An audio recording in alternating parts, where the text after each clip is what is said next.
Hammer, saan ka ba?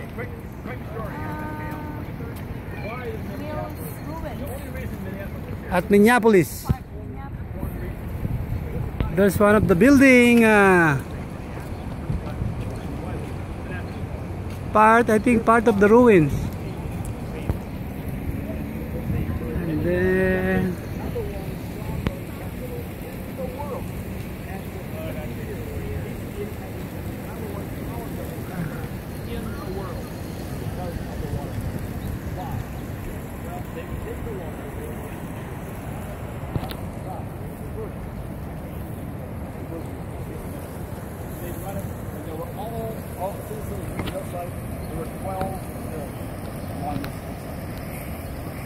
you're telling the story, so I'm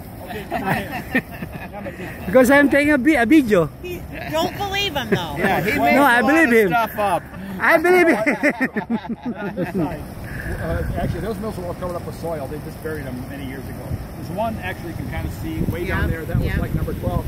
This was number 1. The 11 and 10 in between are all covered up. And on this side of the road, which we're going to be on very shortly, there were 12 more mills. And there were only 3 on the St. Anthony side. That's why Minneapolis finally won out. And they would take the water off the river, not at the falls, but above the falls by the Mineapolis Bridge. Divert it into a little mill pond, and then they would drop it down a 40-foot chute. Huge amounts of water. Guess what is at the bottom of the chute? Wheels, a propeller, a turbine. And the water would turn the turbine. The opposite of a motorboat, where the turbine or the propeller spins in the water and drives the motorboat. In this case, the water turns the propeller. The propeller was attached to belts. Belts a foot wide, 4 feet wide. The belt would spin and run up into the building and drive all the machinery for 6 and 7 stories.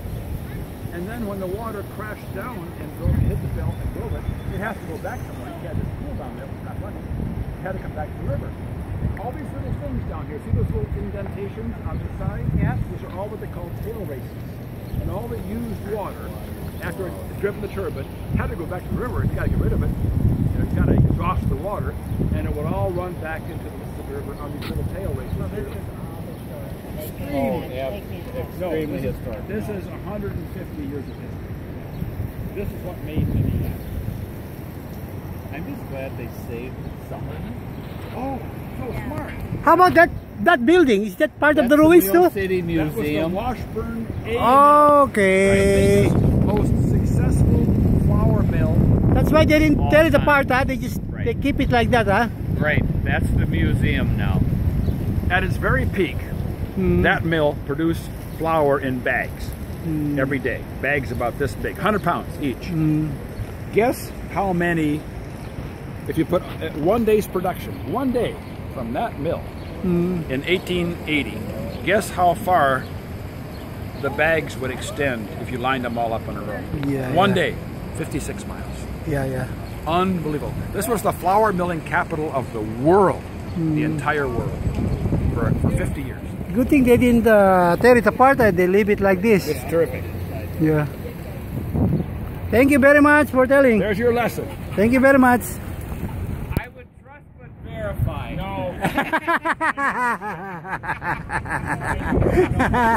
Thank you. Okay. I'll tell you that.